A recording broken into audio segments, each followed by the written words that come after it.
You became part of the United States. I'm sure you're proud of India and you're proud of the fact that you live in America. OBCs, Dalits, Adivasi, they don't play there. They're not even in the game. It's not India Alliance. That's a BJP friend. It's India Alliance. नमस्कार, आप देख रहे हैं leading Bharat और मैं हूं आपके साथ आस्था तिवारी। राजनीति में आरोप प्रत्यारोप का सिलसिला चलना तो आम बात है, मगर जब ये आरोप अपने घर के बाहर जाकर लगाए जाएं, तो यकीनन सवाल खड़े होने तो लाजमी हो जाते हैं। नेता प्रतिपक्ष राहुल गांधी इन दिनों अमेरिका के दौरे पर हैं और नेता प्रतिपक्ष बनने के बाद उनका यह पहला विदेश दौरा भी है। अब जब अमेरिका में दिए इंटरव्यू के एक बाद फिर राहुल गांधी ने भारत की कमियों का जिक्र किया, देश के प्रधानमंत्री से को लेकर के बोला, जिसके बाद से ही भारत में लोगों ने उन पर काफी उनकी नाराजगी भी जताई जा रही है। राहुल कभी देवताओं की परिभाषा दिखाते हैं, बताते हैं, कभी आरक्षण के मुद्दे पर चर्चा करते हैं, तो कभी पीएम मोदी की बातों को इतिहास की बातें बताते हुए नजर आ जाते हैं, कभी जाति जनगणना पर विदेश में बोलते हैं और आरएसएस पर आरोप लगाते हैं। वो है कहते हैं कि भारत एक संघ है, लेकिन आरएसएस भारत को संघ नहीं मानती है और अलग विचारधारा रखती है। राहुल की इन दिनों बातें ने सियासत में एक नया मोड़ ला दिया है और सवाल खड़े भी कर दिए हैं कि आखिर घर के भीतर की बातें कोई बाहर जा करके करता है, वो क्यों? जो राहुल गांधी भारत की खामियों को विदेश में बैठ करके एक इंटरव्यू में बता रहे हैं और जता रहे हैं कि किस तरीके से भारत में कितनी नाकामियां हैं, भारत का प्रधानमंत्री कैसा है, और वो तमाम बातों को बोलते हुए नजर आ रहे हैं। अब ऐसे में राहुल गांधी से जब पीएम मोदी के बारे में पूछा गया तो राहुल गांधी ने बोला कि लोकसभा चुनाव के बाद से बहुत कुछ बदल गया है, अब डर नहीं लगता है, डर निकल गया है। भाजपा और प्रधानमंत्री मोदी ने इतना डर फैलाया कि छोटे व्यवसायियों पर, एजेंसियों पर दबाव बनाया गया, सब कुछ सेकंड में गायब हो गया है। उन्होंने कहा, उन्होंने यह डर फैलाने में सालों लग गए और कुछ सेकंड में इसको मैंने गायब करवा दिया। संसद में मैं प्रधानमंत्री को सामने देखता हूँ, मैं बता सकता हूँ कि मोदी का विचार, 56 इंच का सीना, भगवान से सीधा संबंध, यह सब अब खत्म हो गया है, यह सब अब इतिहास बन गया है। ऐसे में जब राहुल गांधी ने आरक्षण को लेकर के अपनी बात कही तो कहा कि कांग्रेस आरक्षण खत्म करने के बारे में तब सोचेगी जब सही समय होगा, अभी सही समय नहीं है।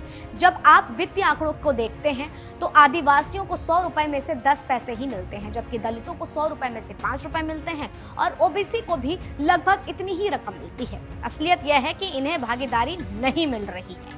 भारत में हर बिजनेस लीडर्स की लिस्ट देखें तो मुझे आदिवासी, दलित का नाम दिखाई ही नहीं देता, मुझे ओबीसी का नाम दिखाएं। मुझे लगता है कि टॉप 200 में से एक ओबीसी है, जबकि वे भारत में 50% हैं, लेकिन हम इस बीमारी का इलाज नहीं कर पा रहे हैं। तो ये बोल जो हैं वो राहुल गांधी के हैं और राहुल गांधी के ये बोल किस तरीके से और क्या कुछ बताने का प्रयास कर रहे हैं, जो यकीनन कई सवाल खड़े करता है। अब देखिए, पहले पीएम मोदी की बातों को लेकर एक इतिहास से जोड़ना, फिर विदेश में बैठ करके यह कहना कि देश में आरक्षण इतने वक्त से मिलने के बाद भी भारत की स्थिति में कुछ बदलाव नहीं आया है, पिछड़े दलित लोगों की स्थितियां जस की तस बनी आई हैं, उनमें कोई सुधार ही नहीं है, और इस तरह भारत की नाकामियों को विदेश में बैठ करके गिनाना, ये कहां तक सही है?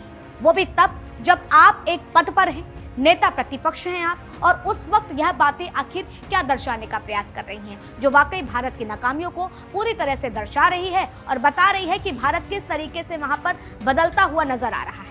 और ऐसा ये पहली मर्तबा नहीं है कि राहुल गांधी इस तरह से विदेश जा करके भारत के लिए बोलते हुए नजर आ रहे हैं। बीते 5 सालों में राहुल गांधी यही करते आए हैं और लगातार अब भी वो यही कर रहे हैं जब नेता प्रतिपक्ष बन गए हैं। जरा एक बार उस पर भी हम नजर डालते हैं और आपको बताते हैं कि कहां से सारी स्थितियां शुरू हुई और किस तरीके से विवादित बयान, वो 5 सालों में जो राहुल गांधी ने विदेश जाकर के विवादित बयान दिए हैं, उनमें से क्या क्या है। मई 2022 राहुल गांधी ब्रिटेन के दौरे पर थे। उन्होंने सीबीआई और ईडी का हवाला देते हुए भारत सरकार की तुलना पाकिस्तान सरकार से की थी। बीजेपी ने राहुल पर विदेश में जाकर के भारत को बदनाम करने के आरोप भी लगाए थे। वहीं दिसंबर 2020 की बात करें तो राहुल गांधी अपनी नानी से मिलने इटली गए थे। 28 सितंबर को हर साल कांग्रेस की स्थापना दिवस मनाया जाता है, इनमें वे शामिल नहीं हुए। इस पर विवाद हुआ और कुछ महीनों बाद पंजाब, गोवा, उत्तराखंड, मणिपुर और यूपी में चुनाव हुए। इसमें कांग्रेस का प्रदर्शन अच्छा नहीं रहा। इसके बाद कई कांग्रेस नेताओं ने इसे राहुल के विदेशी दौरे से जोड़ा। राहुल पर आरोप लगा कि इटली जाने के लिए उन्होंने पंजाब में रैली को कैंसिल करवा दिया था।